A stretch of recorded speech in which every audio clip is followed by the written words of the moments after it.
एक जंगल में एक साधु महात्मा रहा करते थे। उनकी ख्याति दूर दूर तक कई राज्यों में फैली हुई थी। लोग उनके ज्ञान और समझदारी की वजह से उनसे प्रभावित होकर बहुत दूर दूर से उन्हें खोजते हुए इस जंगल में आ जाया करते थे। एक दिन दो युवक इन महात्मा की खोज में इस जंगल में आ पहुँचे, जहाँ एक बड़े ही सुंदर रमणीय स्थल पर महात्मा अपना गुरुकुल बना कर रहा करते थे। वे दोनों ही इन महात्मा को अपना गुरु स्वीकार कर उनसे शिक्षा प्राप्त करना चाहते थे। महात्मा कई युवकों को शिक्षा दे चुके थे, लेकिन वे किसी भी युवक को शिक्षा देने से पहले उसकी कसौटी किया करते थे। इन दोनों युवकों को महात्मा ने देखा तो वे उन्हें अच्छे घर से लगे और उनकी परीक्षा लेने की महात्मा ने तय किया।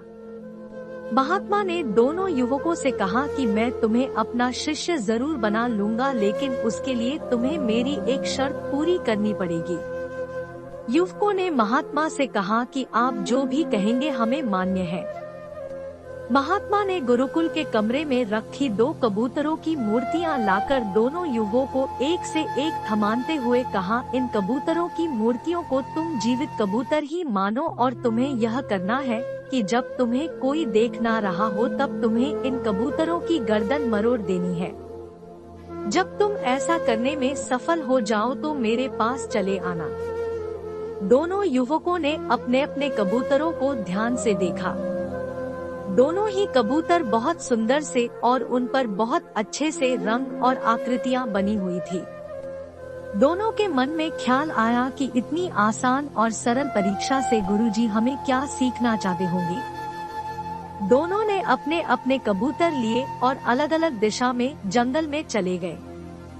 एक युवक जंगल में थोड़ी दूर गया, जहां एक सुनसान मैदान उसे दिखा। उसने चारों तरफ अपनी नजरें घुमा कर देखा और यह निश्चित करने के बाद कि उसे कोई भी नहीं देख रहा है, उसने अपने साथ लाए कबूतर की गर्दन मरोड़ दी।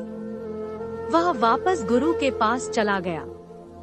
दूसरा युवक भी जंगल में दूसरी तरफ एक सुनसान जगह पर पहुंचा और एक पेड़ के नीचे खड़ा रहकर हर तरफ से नजरें घुमाकर देखने के बाद जब वह कबूतर की गर्दन मरोड़ने लगा तब उसकी नजरें अचानक पेड़ के ऊपर बैठे अन्य पक्षियों पर पड़ी। क्योंकि उसे ऐसा करते हुए वे पक्षी देख रहे थे, इसलिए उसने कबूतर की गर्दन नहीं मरोड़ी। युवक थोड़ी देर सोचने के बाद झाड़ियों में छिप गया और वहां पर कबूतर की गर्दन मरोड़ने की कोशिश करने लगा, लेकिन वहां पर भी उसकी नजर झाड़ियों पर बैठी कीट पतंगे और मक्खियों पड़ गई और वहां पर भी वह यह काम पूरा न कर पाया। फिर कुछ सोचने के बाद युवक ने एक जमीन में बड़ा सा गड्ढा बनाया और उसमें उतरकर कबूतर की गर्दन तोड़ने लगा। कबूतर की मूर्ति को छूते ही उसने देखा कि कबूतर की आंखें उसे देख रही है, इसलिए उसने कबूतर की मूर्ति की आंखें ढक दी। फिर उसने सोचा कि वह खुद तो अपने आप को ऐसा करते हुए देख ही रहा है, इसलिए उसने अपनी आंखों पर भी पट्टी बांधी ली। अब वह निश्चिंत हो गया कि ना ही कोई अन्य प्राणी या कबूतर की मूर्ति या वो खुद भी उसको ऐसा करते हुए देख पा रहा है। वह कबूतर की गर्दन पर हाथ रखकर मरोड़ने ही वाला था कि उसके अंदर से एक आवाज आई। वह आवाज उसके अंतरात्मा की थी।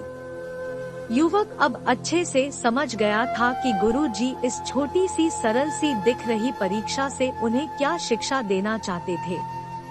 युवक बिना उस कबूतर की गर्दन मरोड़े ही गुरु के पास पहुंचा। गुरु के पास जाकर युवक ने गुरु से माफी मांगते हुए कहा कि गुरुजी मुझे क्षमा कर दीजिए। मैं आपका दिया यह काम पूरा नहीं कर पाया, क्योंकि जब भी मैं ऐसा करने की कोशिश करता तो मुझे कोई ना कोई देख रहा होता। जब मैंने यह सुनिश्चित कर लिया कि बाहरी दुनिया में मुझे कोई देख नहीं रहा है, तब भी मेरी अंतरात्मा और वह परमात्मा मुझे देख रहा था, इसलिए मैं इस परीक्षा में पूरी तरह असफल हो गया।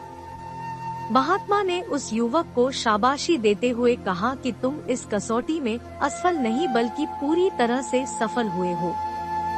इस कसौटी से मैं तुम दोनों को यही सिखाना चाहता था कि हम जो भी कार्य करते हैं वह उस परमात्मा से, उस परम शक्ति से कभी छुपा नहीं सकते।